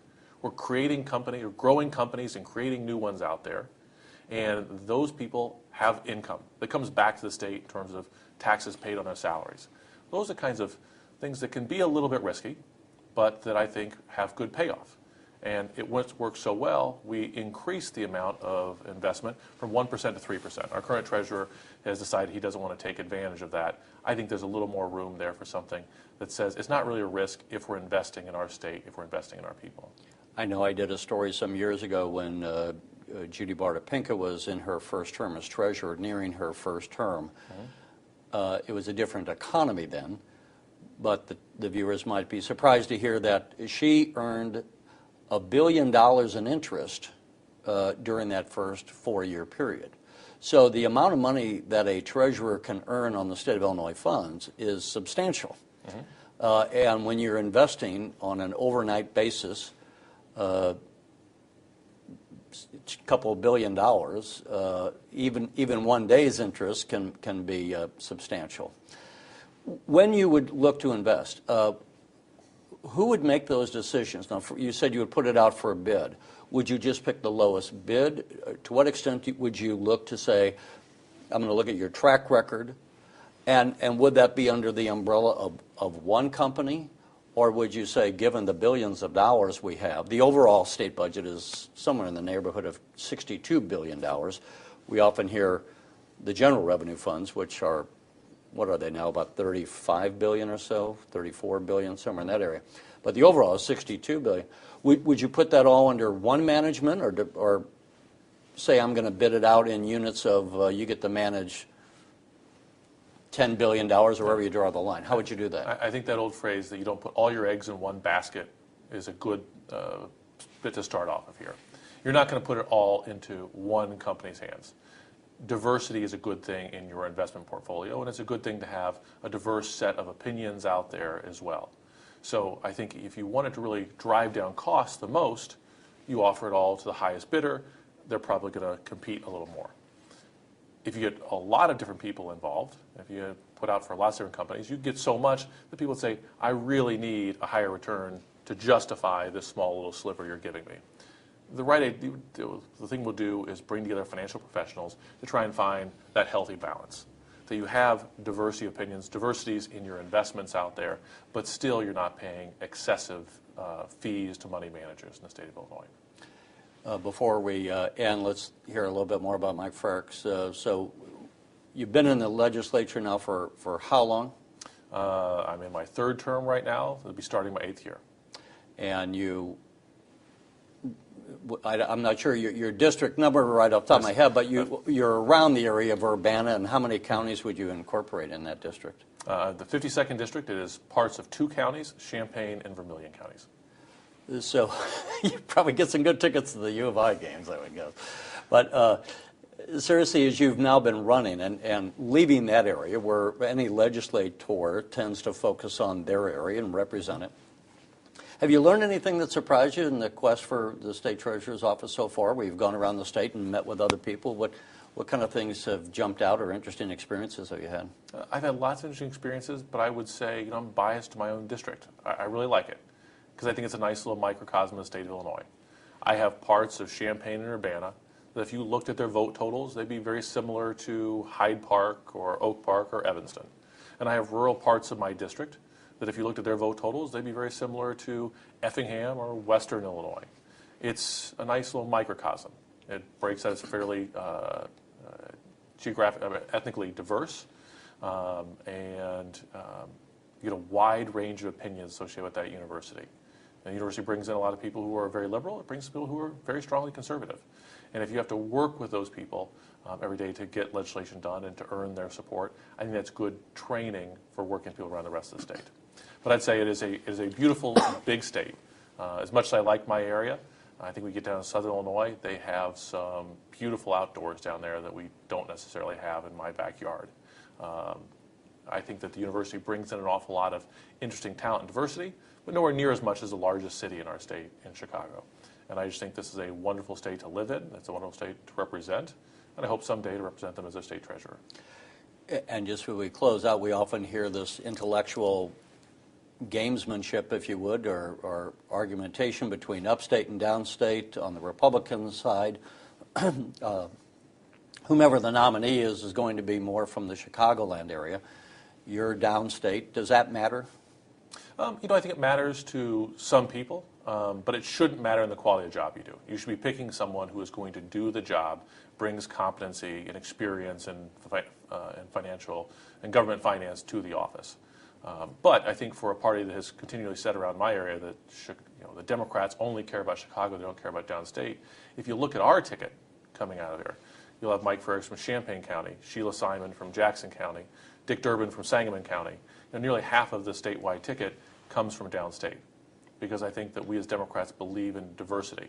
And that means gender diversity, racial diversity, ethnic diversity, also geographic diversity. When you look at our ticket on a map, we represent all corners of this state, and I think that is a value as well. I was just over in the state capitol and talking to some people there about what background you need to serve in the legislature. And I said, our legislature is stronger because we have people from very different backgrounds.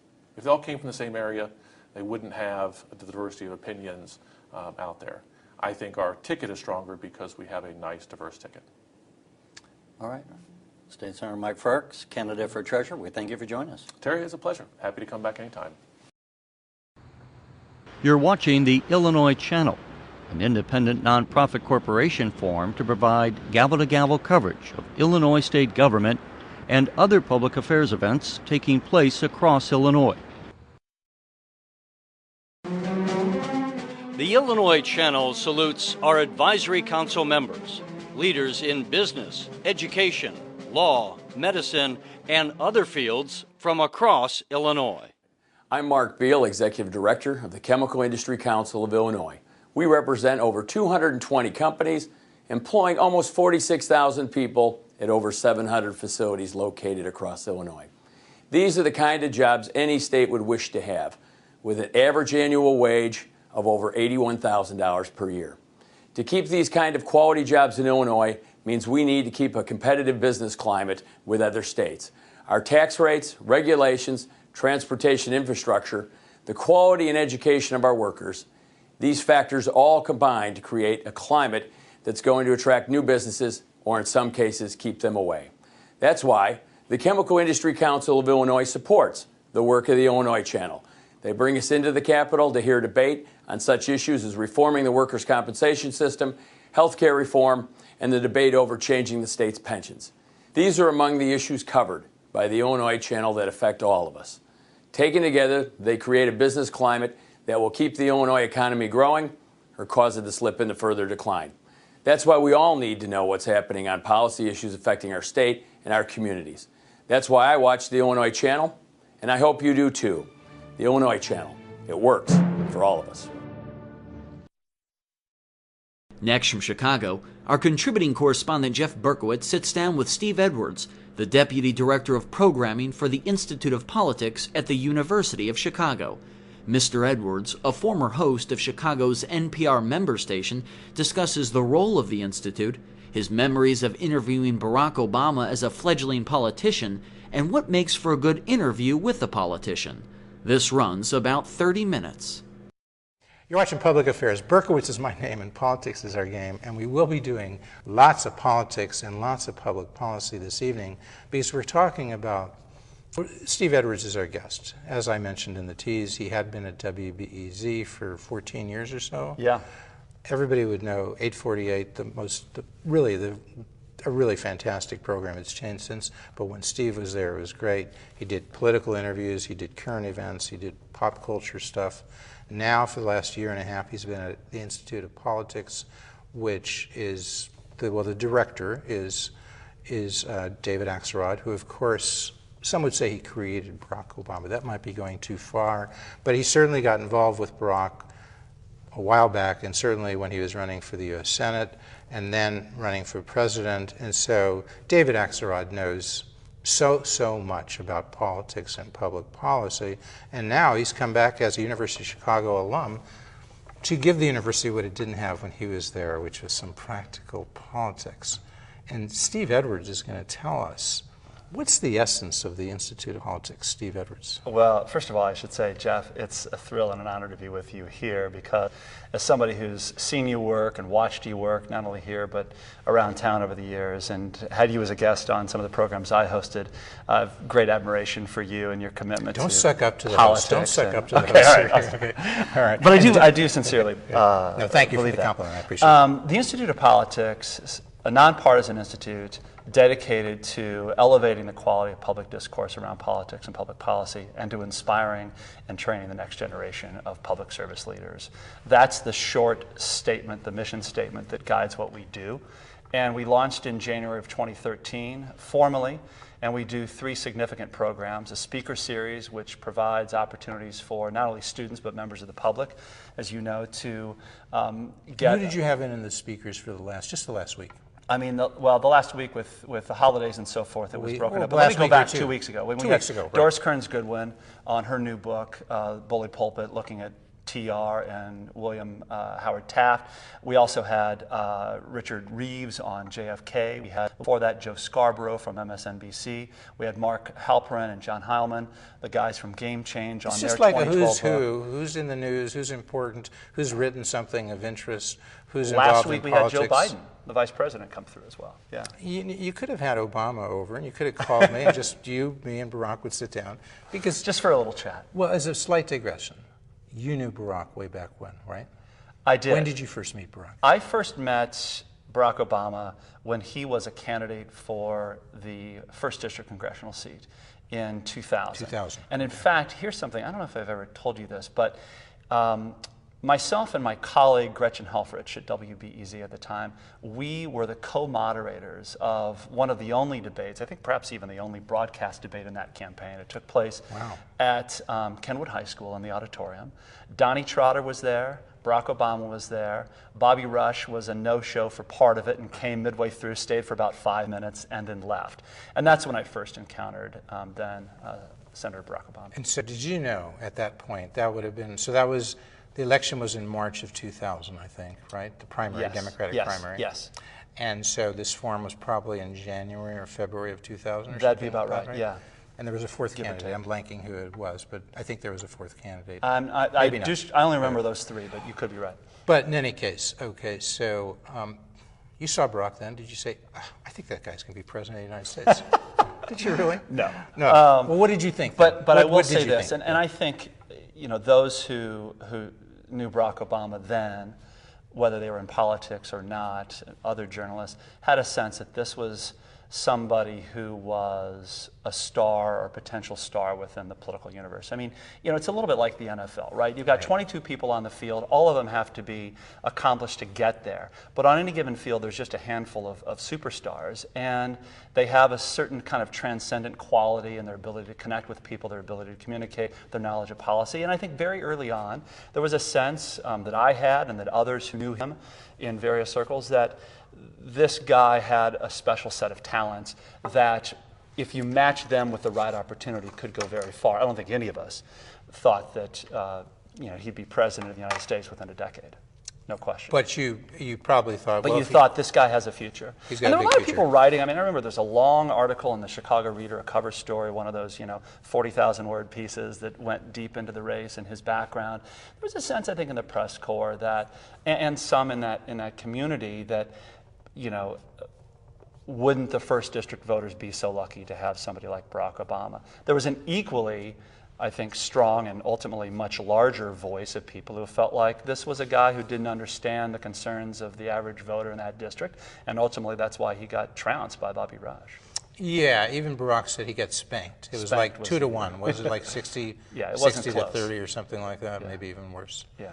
And why do you think he got spanked by Bobby Rush? Well, I mean, I think it had to do with some of the things I was just talking about in particular.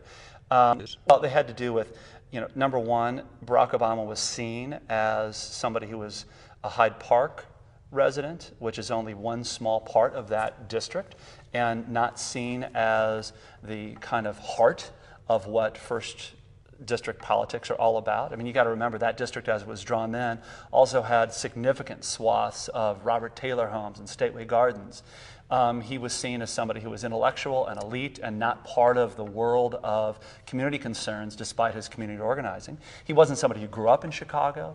You know, Bobby Rush had long-standing history in Chicago in that community as an organizer, as an activist, Black Panther Party member. And I also think he had an organization that he was able to tap to put him over the top. I also think that, frankly, Donnie Trotter and Barack Obama split some of that anti-Rush vote. That might otherwise have gone to one of them. So Barack told me in 2002, when I asked him if he was running for the U.S. Senate, he wouldn't say then, but he may have said this off the record. He said there were mistakes he had made when he first ran for Congress, which he'd never make again, he said. And he said one was, you know, he didn't have enough money to really run the campaign right. And maybe he was saying, you know, he took pledges. He didn't really have the money in the bank. Next time he'd know he'd really have the money, okay? The second thing he said was, he started late. It's like the limousine liberals, you know, talked him into this. This was a good thing. Why don't you run? You know, when, you know. And it was too late. So he started running.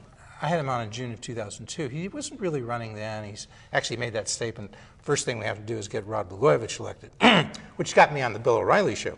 But it didn't help him much because, you know, right after Barack, when he was president-elect, on December 8th, yes. About 3 weeks after Barack is president-elect, Rod Blagojevich gets arrested in 2008. And so O'Reilly says, hey, I hear you have some footage that Obama is a supporter of Rod Blagojevich. Is that what happened? He called and I was on there for 5 minutes. But he was perfectly fair, and I explained to them, like anybody would say that then. In June of 2002, who knew the guy was going to be selling a Senate seat? The entire Democratic establishment largely was behind Rod Blagojevich. He just got me on there because they wanted some cheap footage, that's all. He took a cheap shot, and I and swatted you gave away. it to him. Well, I gave him the footage, but then I explained to them that, you know, anybody would do this, and O'Reilly agreed. And then he said he's an accommodator. Some people say that's great. Some people say it isn't. What do you say? And I said, like, how do you get to be president unless you do some accommodation, right? And for that, I never got to be on the show again. No, seriously. No, we went over. O'Reilly agreed with me. He was the fairest guy I've ever been interviewed by, except for Steve Edwards. Anyway, enough of that. Well, thank you. Back to the I Institute. haven't been compared favorably to Bill O'Reilly in too many contests. You two guys are like peas in the pod. You should go on there. You want to go on? I'll get you on next week. I'm good. I'm with you. You want to have Bill come out there and spend a little time? He'd be great. He would be at the Institute of Politics. So tell people, you were telling about, the first thing is you have these great speakers that come out there. Yeah. And then you have these fellows. Right. Bill O'Reilly could be a fellow. Tell people about what are fellows. And I think he was a fellow at one point at Harvard, which is one of the models for the Institute at the University of Chicago. Yeah, it's Harvard Kennedy School. It's like a fair to me. There's Institute of Politics way up here, and then there's the Kennedy School down here. Thank okay. You. So tell them about the fellows. They'll call for that tape, by the way. So the Fellows Program is a 10-week engagement in the fall, a 10-week engagement in the spring. And we bring accomplished practitioners, be they elected officials, diplomats, journalists, NGO leaders, et cetera, policymakers, to come and spend 10 weeks at the University of Chicago. They teach a weekly discussion seminar. They also hold office hours to engage with students. And they are really given the opportunity to take advantage of the university's resources as well, whether it's research, whether it's auditing classes, whether it's working on a project, to really try and both connect what they're doing to the campus community and also hopefully draw from the campus community to some degree what a great faculty member is doing in terms of leading research on a public policy area. Be able to take that back to where they come from. The idea being that in both cases, each entity is better off for having had that kind of exposure and that experience. Great ideas from the academy, great ideas from practice, challenges between. And these are, look, they're all free, all of these programs. Yes. The speaker programs, which may have 200 people coming, as Steve said, it could be Joe Scarborough, could be the folks who wrote Double Down, it could be Richard Reeves, all free. The seminars are usually at lunch with the fellows. Some of them are at 4:30. Most are at 4:30, some at lunch. Some are at lunch. Yeah. But they're sort of designed so the students, mostly undergrads, can attend. So if they have classes, there are no classes at lunch, presumably not too many classes that start at 4:30. Right. So this is not for credit. These are what these folks do. And we're just showing you the graphics of the people at the senior management. Keep that graphic up. For the Institute of Politics, there's David Axelrod as the director and Darren Reesberg. who's the executive director, and Steve Edwards, deputy director of programming, and Jan Costner, deputy director of events and marketing. I think Jan is also the communications. I had a card. She's got like 4 hats, I think, right? So she's communications under her umbrella, yeah. Along with events and marketing. Right. So there are many others. You probably got 13. If you It's go to their 10, website, yeah. you can go to UChicago. Where do we go? It's politics.uchicago.edu. And we'll get that up, politics.uchicago.edu. So I didn't even know. I'd met some of these people and seen them around, and there are about 13 or so staff. So you have, you've got a big operation there that's been going on for about a year and a half now, right? Yeah, and we did 40 public events this quarter alone. The University of Chicago is on a quarter system. We've been averaging about that in our first 3 quarters. We do about 40 fellow seminars per quarter. And then the third piece are opportunities for students to get hands-on exposure to politics and practice, principally through internships. We sent about 165 students on summer internships, everywhere from Rubio's office to the White House to places in between, local government, so NGOs. You process these interns. These interns don't come in here and stay at the Institute of Politics. Some may, right? Right. We do have some interns at the Institute of But Politics. the great majority real is to focus process to some to get them out. Yes, learning to be doing substantive work where they have a chance to not only contribute but also gain experience that they can use to further their own. And how long are the internships? The internships are 10 weeks in the summertime, and then we have a few academic internships as well in aldermanic offices and a new program that will provide research opportunities for UChicago graduate and undergraduate students in local units of government here in the Chicago area principally. So you say, are they principally local as opposed to in Washington or Springfield? The academic year internships are principally local just by virtue of the fact that these are students who have to go to school. Summer, we did about a third in D.C., another third in Chicago, and then the other third was split also around the country. And the ones that are the year-long internships, the local ones, did you say? That's right. Yeah. And how many hours a week do they devote to Well, the it internship? varies depending on the student's schedule. But they're full-time students. They're full-time students. So this is anywhere between, on average, 10 to 15 hours of work, sometimes as much as 20. So when I go, and you do, folks, they let, how do we describe this? Middle-aged folks, they let adults, they let alums, everybody, it's free. You've passed security. I passed. So I'm going to this seminar, and there are about 20 kids there. Yeah. I call them kids. They're young adults. Yeah. They're probably 19 to 22. And then there are a few alums. I'm not the only one, but maybe 2 or 3. A few members of the community. And they're members of the community. And it's just fantastic. Number one. Milton Friedman said there ain't no such thing as a free lunch. He's wrong. Milton, we apologize. May he rest in peace. But there is a free lunch. It's over at the Institute of Politics. We do you often have free, for you. fantastic lunches. Thank you. But seriously, the main thing is the program. Access to this program is free. And I can ask a question or two of these folks. But mainly just to listen to the flow of the conversation. This is like a high-level seminar. Yeah. It's the University of Chicago. Well, it's interesting. You and I both having experience in the media, I've been struck by how different, in some respects, the contextual frame is around these encounters. Somebody comes on your show, somebody comes on Hardball or The Factor or even shows on BEZ. There's an expectation on the part of parties, and I think now increasingly on the part of the audience, that this is going to be an interview that's all about making news, about accountability, about pinning people down on particular issue positions in politics. And that's an important function. And there are many people who do that very, very well, and it's necessary in our politics. But I think what often is missing from the public discourse is sometimes a sense of understanding, and you do this well on the show, understanding what somebody's motivation is for the views that they have. So how are they thinking through a problem? What are they doing to actually try and advance something? What are the possible outcomes that they might see? And when they come to the Institute, there's, I think, without that sort of media context, there's sort of an opportunity to have a freer discussion. I don't know that people are telling tales out of school. It's not like people are revealing things that they wouldn't otherwise reveal. They're all nominally off the record. But you hear them thinking aloud. Yeah. You hear them sort of trying to process and deal with problems, trying to actually figure things out. You mean the fellows as well as the students? Yes, and I also think many of the elected officials and other players in politics, you get a deeper sense as to why they pursued the career they did, why they actually came to hold the views they do, all those kinds of things. And I think that's, when done well, remarkably illuminating. and rare, frankly, in our current discourse. So some of the fellows, give us the names of some of the fellows. You had somebody, Amy Walters, who appeared on this show from the Cook Political Ramesh Report. Panuru of National Journal. We have Vin Weber, former Republican congressman. In addition to them, we have former Missouri Secretary of State Robin Carnahan. So you think you're achieving balance between Democrats and Republicans? We are working very, very hard at that. It's you don't very, count very like important. every number, but you try to see conservatives, liberals, Democrats, Republicans. I mean, every way giving you people can, a spread across the ideological because spectrum. somebody might suspect, David Axelrod, he's been known maybe to be a little left of center, right? Yes, Would that be fair? He does have that reputation. But he's out there striving and telling you guys to be balanced, right? Yes. He's and not that's taking something advantage that, of this. I'm not surprised by that because my conversations with David about this leading up to this, indicated to me that he admitted to that. But I've been continually impressed that everybody at the Institute, everybody at the university is intent on making this a place where Republicans and Democrats, liberals and conservatives across the spectrum can come and engage and feel like they have a home. So we worked really hard at that. So what do you think? We're going to go back and forth here.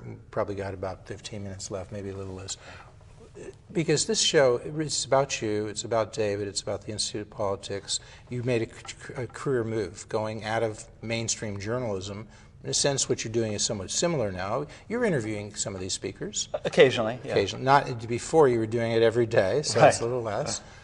But what's your view? What makes a good interview? You just alluded to that. So if you were doing an interview at BEZ and you had a politician there and you had Barack Obama there and it was like 2003 and he's running for the U.S. Senate, bam, what are you trying to do in that interview with Well, Barack and Obama? I think in some cases an interview like that is slightly different from other interviews that you might do. I think We'll come back to that. But so you're doing that back at BEZ 2003. He's running for the U.S. Senate. He's got 6 competitors in the Democratic primary.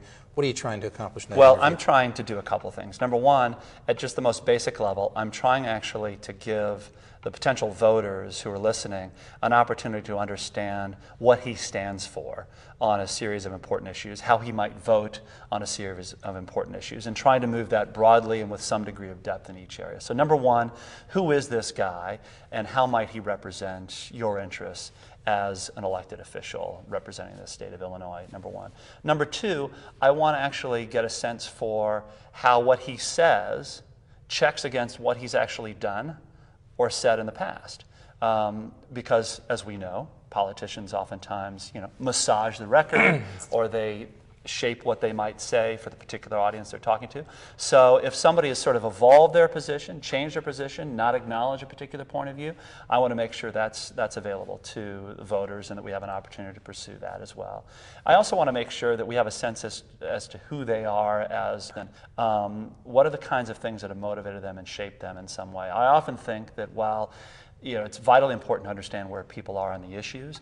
Increasingly, as I've covered politics, I also come to believe that character does count. And what I mean by character is not just this idea that you have particular values that you stand for and as a social issue set. I don't mean it in that sense. I mean, how do you think, what's important to you, what kind of a person are you, and how might you make decisions? Those things are very, very important. So when you had Obama there, if you can remember back to 2003, what kind of things were you trying to get at as to his character?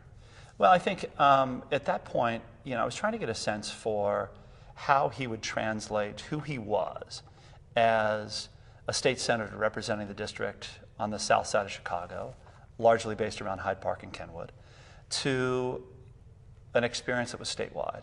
So how that connects with the concerns of voters in Carbondale, the concerns of voters in Rockford and Moline, concerns of voters in DuPage County.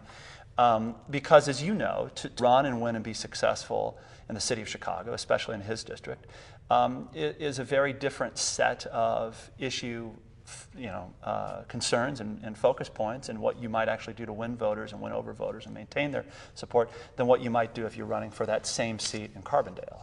When I asked Barack, what's different about him relative to his competitors, I was kind of struck by his answer.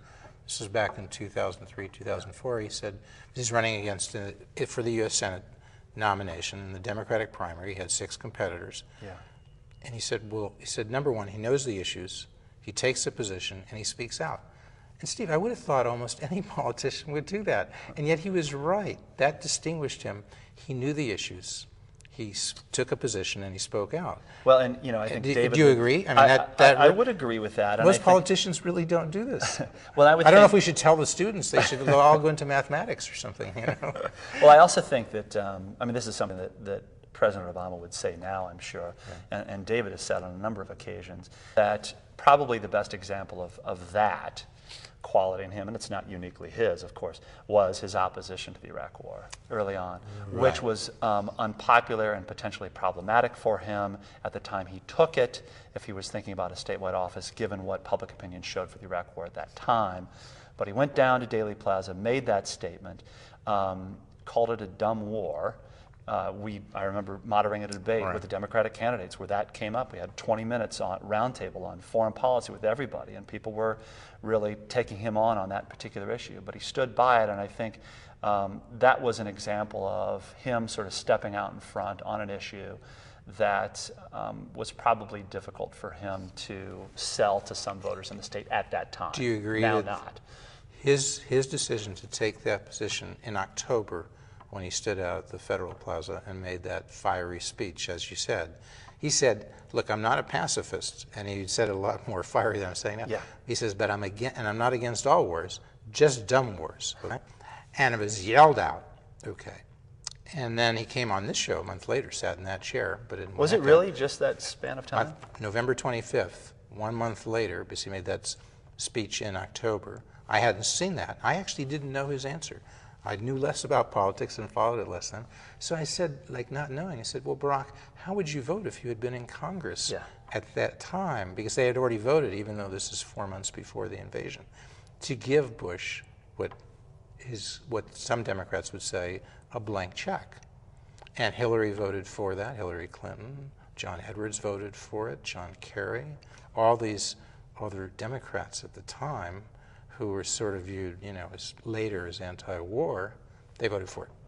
Barack in October makes that fiery speech, and he says, well, Jeff, and then he moderates it, gives a much quieter tone. He says, well, Jeff, if it came to me that way, as a yes or no vote, I was thinking to myself, well, what the hell, Barack? How else is it going to come to you? But he did that, okay? He's late. If it came to me, as a yes or no, aye or nay, I think I would have voted the same way as our senior senator. I think I would have voted the same way. But he did say he would have done it. Yeah. It was just and I always wondered, is it more moderate because he's on this show and it's not giving a speech? Yeah. Or he thought about that, maybe he ought to tone it down a little bit. But the point is, if he hadn't taken that position at that time, and they wanted that clip. I mean, they used it, and it's all over the internet. You can find it. It's Google Berkowitz and Obama.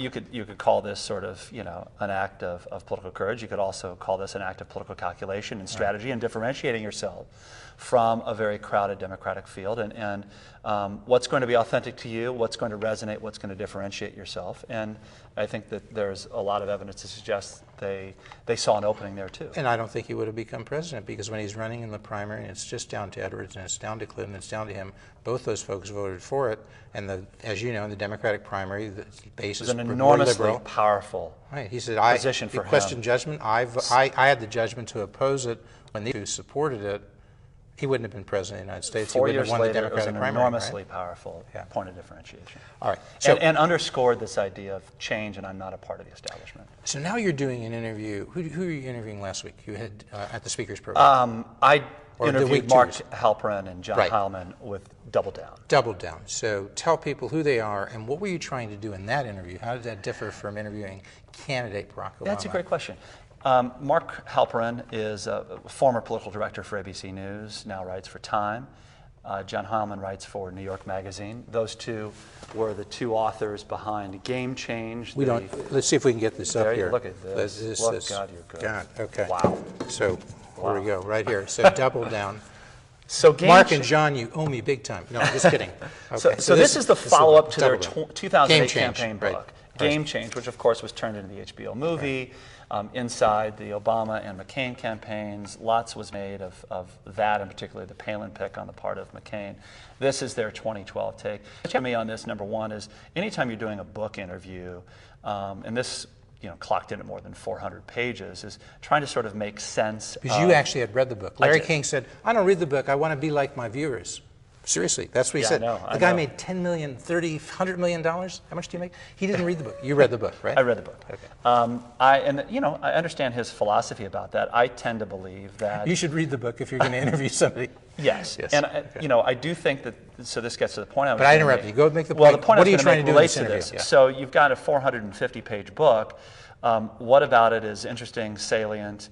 How do you actually encapsulate the book to some degree without taking us? So you're doing a half-hour interview and then you're turning it over to questions to the audience. And then also, how do you create? This is also, I think, part of hosting a program, whether it's live in front of an audience or live in front of a broadcast audience like this. Part of what your job is to invite more people to the table, metaphorically. And in this case, it's your audience. People who haven't read the book, don't know the topic, don't know who the two individuals are, and only 3 or 4 people book in that audience. So I was also trying to create a framework. And the third thing I was trying to do is not repeat every single interview that had been done with them up to date, up to that point, and not just sort of regurgitate, now a full year's worth of postmortems on the 2012 campaign. So what were the things that were interesting and thematic about their take that might help us understand what was really going on in the 2012 campaign and its lessons? Okay, so we only have, time's gone all too fast. You've got to commit to come back because we only got about a minute left. And we've barely touched the surface here. And send your guy, Mr. Axelrod, over here. Could you do that for me, please? Maybe he can, follow up and pick the few things you've missed and follow up. Okay, so in a minute, what do people need to know about the Institute of Politics? What did we not cover that you want to make sure they understand? Well, I think we've talked about a lot of the structural things. Right. But give us the passion. What we are do people sense the passion of your fellows, of your speakers? Yeah, frankly, the University of Chicago has been a part of significant change and significant advancement throughout its history. We feel that the problems that politics sort of exhibit now can best be addressed by something that is vibrant, something that is truly passionate about substance, about elevating the quality of discourse, about motivating young people, not to just knee-jerk take jobs in any other sector, but to think about. You're watching the Illinois Channel, an independent nonprofit corporation formed to provide gavel-to-gavel coverage of Illinois state government and other public affairs events taking place across Illinois.